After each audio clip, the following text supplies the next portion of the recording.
Joyride eh. Joyride ba? Ay, hindi ko alam eh. Tapos akong nag-book na nandito, wala nag-a-update. Tapos sa kanya meron. Bakit? Joyride ka? Sabi mo, Joyride angkas. at angkas dalawa na yun. Tatlo lang nga yun, may umuti-uti. Baka hindi ano yung account mo. Hindi updated. Updated ba yan? Ano, ina-update na ba to? Baka lagi ka nagka-cancel. Joyride yun, tapos ako wala.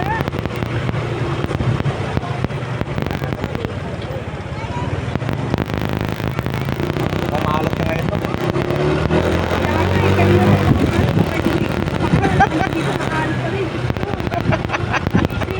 Isip. O, kawig mo sa vlog ko. Hi! Huli ka! Pero hindi ka makakulong. Yes! Ano pong binablog niyo? Ha? Ano pong binablog niyo? Vlog? Sa pagbabiyahe ko, yun ang mga vlog ko. Kasi na-upload. Oo, search mo nga, Roden Motovlog kung makita mo ako dyan. Ay, legit? Ang ingay ko pa dito. Ano po? Roden Motovlog. Roden.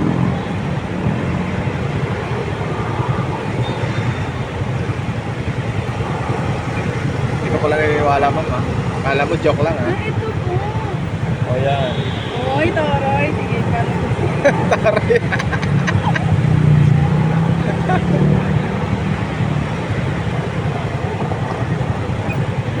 Pero- Kasi talaga ako nag-book. Kaya pala yung kausap ko, kapatid mo, sabi niya, oh, kanina pa siya nakaabang doon. Doon lang sa lang naman kasi mainit ko sa labas. Oh, libre naman eh. Doon ka na tumambay. Diba? Pagkalawin mo kayo? Nag-start na ba kayo mag-work o nag-orientation pa lang?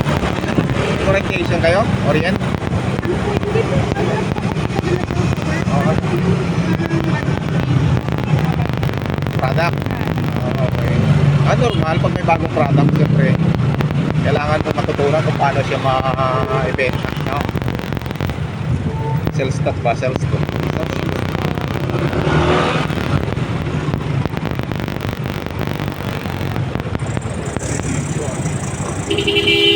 Ang tagal pa rin makapag-book. Tapos traffic pa din na. Oo nga. Ano tayo? Bawal daw. Bawal daw dito eh. Sana hindi bawal. Patay tayo dyan. Patay tayo dyan. Sabihin ko lang pangalan mo, no? Hindi kasi may emergency yung pasahero kasi late na. Late na nakabook. Kaya nagmamadali. Eh dahilan naman tayo, di ba? Ayan nga, traffic no. Hindi ko alam yan kung papunta rito yan sa may peninsula. Baka may, Hindi ko alam kung papunta dito eh. baka may mga delegates, may mga VIP. Yan o, puntang hotel nga yan.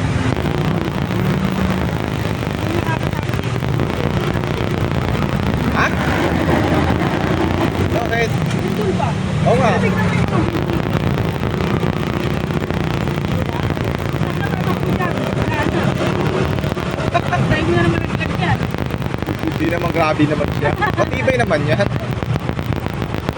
May mga part lang siguro malalaglag pero hindi lahat. Hindi ba pa? Mga delegates nga. Ayan o. O, diba? Patay tayo dyan. Ayan o, mga diplomat o. Dami.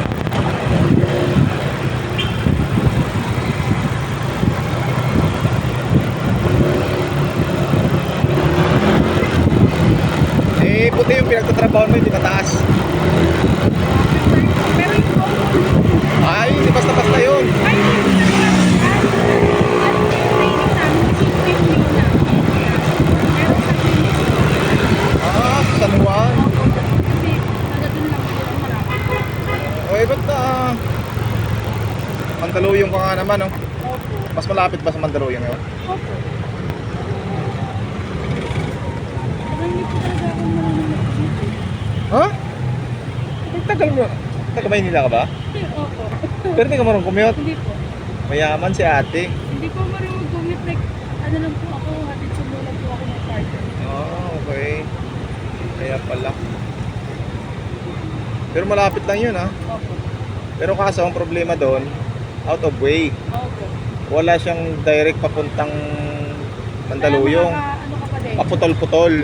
Sakay ka ng Tatlong jeep pa din. tatlong jeep tapos tricycle pa, ano. Tama lang yung mag-joyride ka. Magkano lang ang diferensya? Konti lang naman, di ba? Baka 30 o 50 pesos na. Tapos pagod pa. Pagod pa. Isa lang ako nasandal. O yung oras mo pa. Eh, dapat nakatulog ka na sa ganung oras, di ba? Or nakapag-relax. Eh, yung problema, ito, napokomment ka pa kasi nagtitipid. Inaya ka mo kasama ko kanina. Oo. Sabi niya, tara na kasi pag 7 o'clock wala pa mag-MRT na tayo. Sabi Naku ko, po, lalo na. LRT ang pila, alam mo kung saan ang pila hanggang doon sa EDSA. Kaya po, Oo. sabi ko, ayoko talaga. Papagalitan din kasi ako ng nanay ko pag nalaman niya. Commute. Madukutan ka pa doon ng cellphone, patay. Opo. Ako dati, alam mo dati ako ganun. Pag LRT ako, ang daming tao, siksikan talaga. As in, grabe.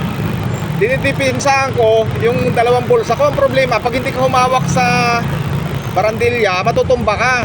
So nayangat ko yung kamay kong isa. Yung isa ko, hindi ko nadipinsahan yung kabilang bulsa ko. Wala na pala yung cellphone ko ron. Yun lang, ang masakit ko.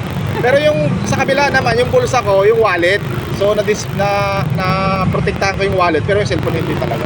Parang ang hirap naman mawala yung cellphone. Parang mas okay na yung wallet na kahit pera naman laman. Eh, dalawa nga dapat ang depensahan mo eh. Eh, problema, biglang parang, alam mo yun, yung talagang matalinong matching talaga yung mga magnanakaw eh. May napanood nga po sa ano eh, sa may nagkama kahawasan ng cellphone niya nakakabili lang. Oo. 17. Hoy! 900,000. Aray ko po. Nakuha din sa ano. Nawala na rin ako dati ng pero sa basakan ng suwa. Ah, basahan na fiesta. Oo. Pero yung maganda, hindi pa kasi hindi rin ako yung MRT. Karamihan ng sumasakay dyan,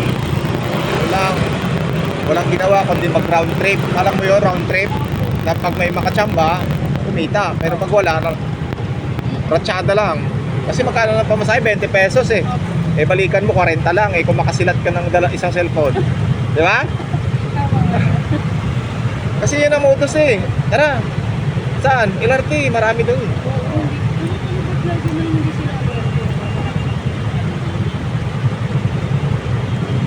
Yun ang mga sinasabing ano, hindi lumalaban ng patas.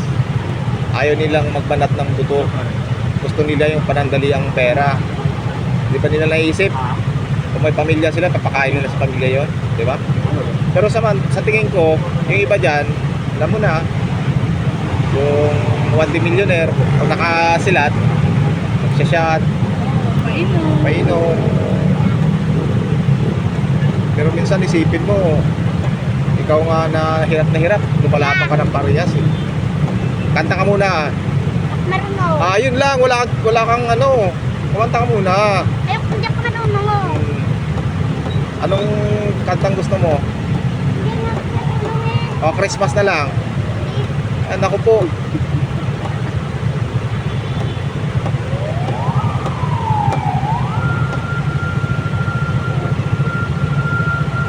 Hindi, rush hour eh.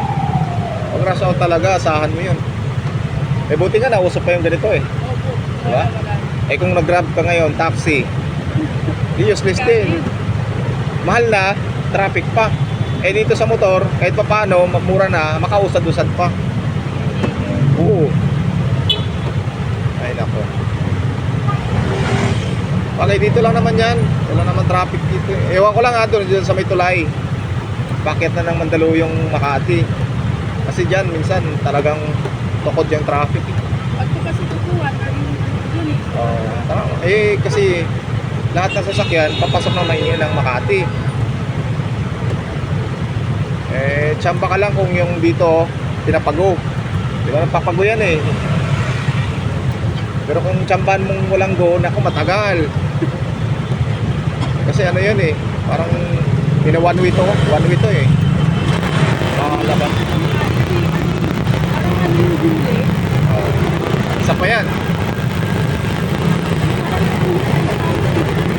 Hirap ng daanan, marami na lang huli. Hindi at saka ano, karamihan dito one way. Kaya yung ibang Hindi kabisado itong Makati. Nako po, ayoko doon. Hirap doon. Malayo ng ikot. Kaya pala walang nadaan sa akin. Oo, eh kung... Hindi na lang last week magbukas dyan sa akin. Ay, ibig sabihin, ilang araw ka dyan? Tatlo? Ano? 1 week. Yung 8 days na bukas, 8 days lang tapos balik na ulit ako. Ah, 1 week. 1 week ka lang pala dyan nag-duty. Pero sa maganda, yung dati o yan? Yung dati, mas malapit.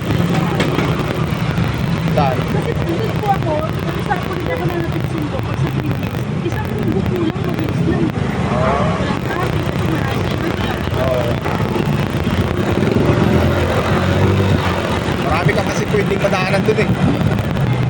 Pwede ka sa looban, pwede ka sa highway, pwede ka dun sa Mandaluyong. Ah, Mandaluyong sa may EDSA.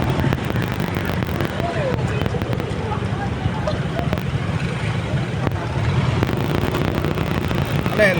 Sa company nyo, ano yan? G-agency? Hindi ko direct na Direct hire? bakit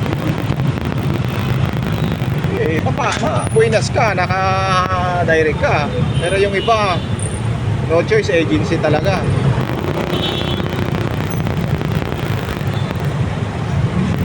Ganda talaga yung ano, direct hire kasi regular ka eh, di ba? In case of retired ka, may makuha ka. Pero kung may agency ka, every 5 months yun, pipirma ka ng kontrata. As, pag ayaw na nila sa'yo? pain ka.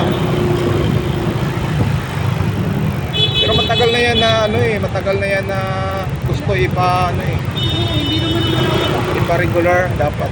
Pero nakadepende pa rin sa ano. Nakadepende pa rin sa trabaho. Halimbawa, kung karpentero ka, hindi ka pwede regular. Kasi kung walang bahay, nagagawin, di ba? Paano kayo regular ron? Karpentero ka eh. Lugi naman yung boss. Pero, oo. Yung pag regular dapat sa tao, ayon sa trabaho, yung araw-araw sa factory, di ba? Yung factory na yan, ano yun eh, panghabang buhay na trabaho yun eh. Problema sa factory, agency. Kasi nga, umiiwas sila sa ano, sa bayarin. May pag ano kasi regular. Malaki. Sick leave. Oo. Pero kaso lang, kung iisipin mo, at least hindi ka na papalit-palit ng tao. Tama. Diba? Kabisado na. Hired mo. Wala eh. Nauso talaga ng ano yan. Ang nagpauso yan, alam mo kung sino? Aquino. Si Aquino. Pero Yung, di ba yun yung plano ko tungkol nila?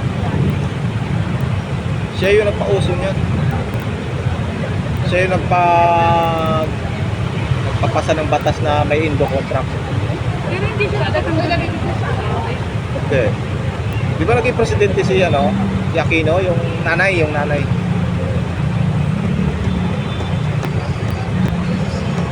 Bumaba nga ngayon yung Oo.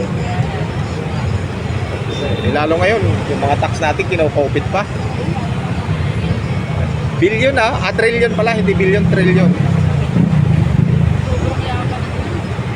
Sasabihin Pilipinas mahirap, no? Pero may trillion trilyonalyo. Pero lahat naman yun utang eh. Sa World Bank. Magbabayad ng mga anak natin, mga apo. Thank you.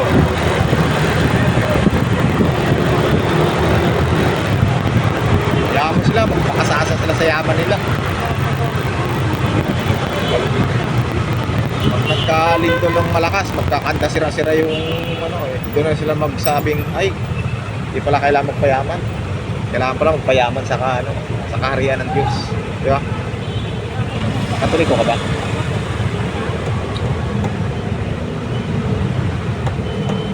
Sabi nga eh, huwag kang mag-impok na kayamanan dito sa lupa. Di ba? Narinig ba yan? Hindi. Ha? Nagbabasa ka ba ng Bible? Hindi ko. Ay. Kaninin po akong Oo. halos weekly na yeah, pag madali na. Okay. Kaya bakit hindi ko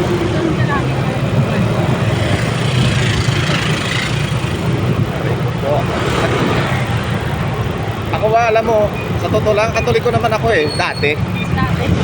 Pero umalis ako sa pagkakatoliko. Umalis ako sa pagkakatoliko. Ano ka na po?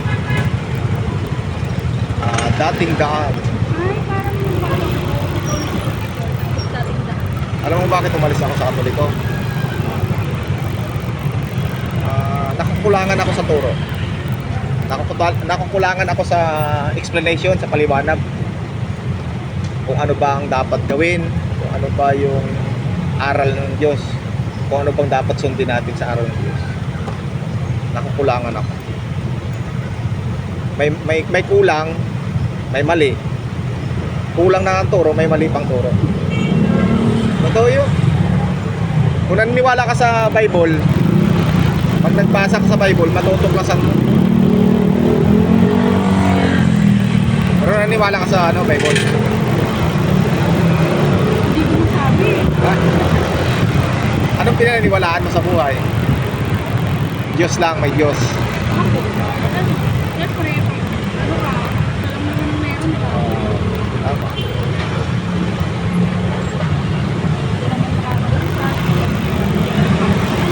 Tama.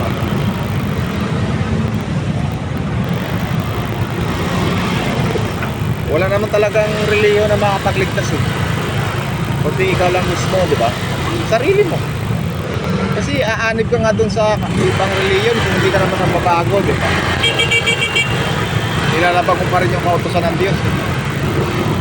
Useless din.